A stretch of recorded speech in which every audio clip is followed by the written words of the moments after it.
हमारे साथ केंद्रीय मंत्री और बंगाल से सांसद बाबुल सुप्रियो जी, कोविड-19 को लेकर जो लड़ाई पूरे देश में लड़ी जा रही है उसको लेकर बार बार गृह सचिव को चिट्ठी लिखनी पड़ रही है, बंगाल के चीफ सेक्रेटरी को, बंगाल सरकार को बार बार बताया जा रहा है कि आप वो लड़ाई को लड़ नहीं रहे हैं जैसा लड़ना चाहिए, और वो कह रहे हैं कि जो केंद्र सरकार है वो जानबूझकर परेशान कर रही है, बदले की भावना की तरह काम कर रही है। ममता दीदी को एक बीमारी है, वो हमेशा अपने आप को जो है वो स्पेशल समझती है। और कल एक उनका ट्वीट मैंने लोगों के सामने रखा, उन्होंने सिटीजन्स ऑफ बंगाल बोला। हमको तो लगता है सिटीजन्स ऑफ इंडिया होता है, रेसिडेंट्स ऑफ बंगाल होता है, या बंगालीज होता है जो एनआरआईज है। सिटीजन्स ऑफ बंगाल क्या होता है भाई?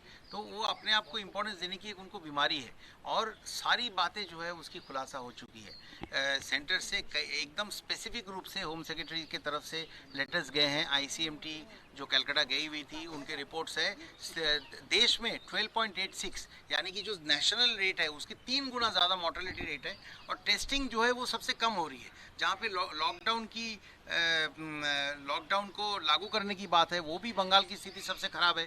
पुलिस को वहाँ पे अटैक की जा रही है, और ये पूरा कोविड की सिचुएशन के साथ अपीसमेंट पॉलिटिक्स को मिला के ममता दीदी ने एक विस्फोटक स्थिति बंगाल में बना दिया है, जिसके बारे में गार्डियन बोलिए, न्यूयॉर्क टाइम्स, इंटरनेशनल मीडिया भी जिसका संज्ञान ले रहे हैं और उसके बारे में लिख रहे हैं। आप देखिए, कंप्यूटर में फायरवॉल्स कहते हैं, हाँ, वायरसेस को रोकने के लिए। अब ममता दीदी डेटा को भी वायरस समझते हैं, उनको भी रोक रहे हैं। जी हाँ, ये एक सवाल बड़ा है कि क्यों ऐसा हो रहा है कि बंगाल में आरोप लग रहा है कि वहाँ पे डेटा उस तरह से सामने नहीं रखा जा रहा है, वहाँ पे गड़बड़ की जा रहा है, जो सच्चाई है वो शायद सामने नहीं आ रहा है। ये आरोप बार बार बंगाल सरकार पर आप लोग लगा रहे हो। नहीं, लेकिन ये आरोप कहाँ है भाई? आरोप कहाँ है? ये तो सच्चाई है। इसमें आरोप क्या है? आप डॉक्टर्स लिख रहे हैं चिट्ठी, जो चिट्ठी भी सोशल मीडिया में बार बार आ रही है। मैंने खुद अपने मतलब विद फुल रिस्पॉन्सिबिलिटी मैंने उसे पोस्ट किया है। सरकार को डॉक्टर्स लिख रहे हैं, वो कोविड ऑडिट कमेटी, जिसके बारे में आईसीएमटी ने सवाल उठाया कि भाई इसका पर्पस क्या है, क्यों आपने वो कमेटी गठन की है। फिर उन्होंने उनका डेफिनेशन बदल दिया है, कुछ और काम उनसे करा रहे हैं, जो भी करा रहे हैं, but the entire goal was to suppress data. अब डॉक्टर इनको लिख रहे हैं कि भाई कोविड पॉजिटिव में इसकी डेथ हुई है, आप हमें बताइए हमको क्या करना चाहिए, please issue the required instructions. वो भी लेटर आपके पास है। मुर्शिदाबाद जनरल हॉस्पिटल के सुपर, उन्होंने उनका एक लेटर मैंने रात को रिलीज किया था। देखिए, आप बोलेंगे कि लीक है, लेकिन मैं समझता हूं कि बहुत रिस्पॉन्सिबल लोग हैं, तृणमूल के में बहुत रिस्पॉन्सिबल लोग हैं, जिनको ये सारी चीज़ों से डर लग रहा है। ये छुपाने वाली जो पीपी पहने हुए मेडिकल कर्मी रात को शव को जला रहे हैं, पुलिस जो है कई हॉस्पिटल में शव छुपाने के लिए जाते हैं, पूरे गांव वाले उनके पीछे वो भाग जाते हैं, ये मारामारी हो रही है चारों तरफ। देखिए, अभी आपने जो है नाइसेड के पास 27,500 किट पड़े हुए थे। मैं उन किटों की रैपिड टेस्टिंग किट की बात नहीं कर रहा हूँ, जो पहले टेस्टिंग किट पहुंचे थे आईसीएमआर के पास, जो दिल्ली से भेजा हुआ था। उसमें आपने मार्च की शुरुआत में जब 90 से 120 तक सैंपल्स भेजे जा रहे थे, उन्होंने जैसे ही वो कमेटी दूसरा भेज दिया, जहाँ पे जिनको बताना पड़ता है कि कहाँ से कितने सैंपल्स आ रहे हैं, फिर वो डिसाइड करता है कि किसके पास वो सैंपल भेजा जाएगा टेस्टिंग के लिए। नाइसेड से जो है बहुत सारे पॉजिटिव केसेस सामने आ रहे थे। ममता दीदी को वो पसंद नहीं हुआ, उन्होंने वो कमेटी बिठाई, तो मार्च के एंड तक सिंगल फिगर में सैंपल्स जाने लगे, जबकि टेस्टिंग किट्स वहाँ पे पूरा पड़ा हुआ था। और उसके बारे में उनकी जो झूठ थी कि टेस्टिंग किट नहीं दिया गया, उसका भी खुलासा मैंने पूरा कर दिया।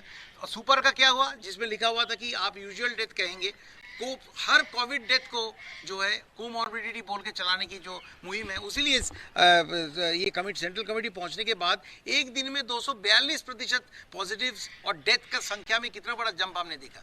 तो सारी बातें पकड़ी गई है। जो गवर्नर जो चिट्ठी लिखी गई है गृह सचिव की तरफ, उसमें कहा गया कि कुछ हावड़ा और कलकत्ता में है जहां पर कुछ खास कम्युनिटी, कुछ खास इलाकों में एकदम पूरी छूट, लॉकडाउन फॉलो नहीं हो रहा है। कुछ भी नहीं हो रहा है। आप खिदिरपुर में जाइए, मेटियापुरुष में जाइए, आप कोई भी इलाके में जाइए, मुर्शिदाबाद में जाइए, आप हर इलाके में आपको देखेंगे कि वही तो मैं आपको कह रहा हूँ। देखिए कि मैं मुस्लिम भाई सीधा कह रहा हूँ, काहे का माइनॉरिटी बोल के क्यों बातों को ये घुमाना है। मैं आपको बता रहा हूँ कि रमज़ान की पीरियड में वो कंप्लीट अपीसमेंट पॉलिटिक्स खेल रही है, और ये कोविड-19 के खतरा के साथ जब उसको आप मिला देते हैं, लोगों को ऐसी छूट दे देते हैं, तो आप अपने वोट बैंक को मद्देनजर आप उन लोगों का बहुत बड़ा नुकसान कर रहे हैं। ये नहीं हो सकता है, और ये ममता दीदी कर रही है, उसलिए बार बार लेटर में लिखित रूप से सेंट्रल गवर्नमेंट को ये लिखना पड़ा। आखिरी सवाल की नेशनल डिजास्टर एक्ट के तहत जो कहा जा रहा है एक्शन लेना चाहिए, वो नहीं ले रहे, तो क्या कोई ऑप्शन है कि अगर जब राज्य सरकार इस तरह से काम ना करे, वो भी ऐसे डिजास्टर के वक्त पर, तो राष्ट्रपति शासन लगाने का भी ऑप्शन है? बिल्कुल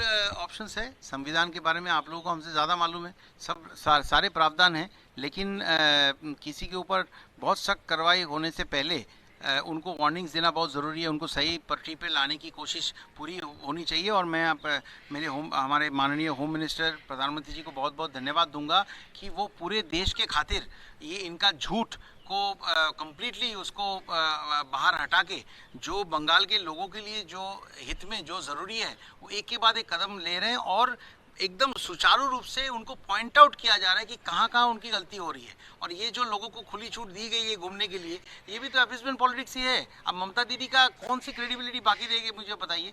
ये हम सिर्फ ये चाहेंगे कि उनको जो गाइडलाइंस दिया गया है वो हाथ जोड़ से उनसे विनती करते कि दीदी आप बंगाल के ऊपर इतना बड़ा आप जुल्म मत कीजिए, आप उसे फॉलो करिए। आप स्पेशल हैं, स्पेशल रहेंगे, लेकिन वो लोग डिसाइड करें ना, आप खुद क्यों कह रहे हैं। तो आप उसे फॉलो करिए ताकि इंडिया में इसके खिलाफ लड़ाई जो है हम एकजुट होके अच्छे की तरफ जाए। आप जो कर रहे हैं उसमें बंगाल खराब एक स्थिति में पहुंच रही है, इसको हम ना करें। अभी अगर स्थिति नहीं सुधरती है तो ऑप्शन सब संविधान में है। आगे जो भी होगा वो संविधान के तहत ही होगा। मैं देखिए, I am not qualified to make a comment like that, but मैं ये ज़रूर कहूँगा कि इंटरनल डिस्टर्बेंसेस जो ममता दीदी ने बंगाल में की है उसके बारे में संविधान में बहुत सारे प्रावधान हैं, तो ममता दीदी इसका एडवांटेज ना ले। बहुत धन्यवाद। साफ तौर पे कहा कि ममता दीदी संविधान का एडवांटेज ना ले और जो भी ज़रूरी कदम उठाने हैं वो नहीं उठा रही है, और यही वजह है कि वहाँ पर स्थिति बिगड़ते जा रही है और केंद्र सरकार को बार बार आगाह करना पड़ रहा है। कैमरामैन अमित राय के साथ अमित कुमार, दिल्ली, न्यूज़ 24।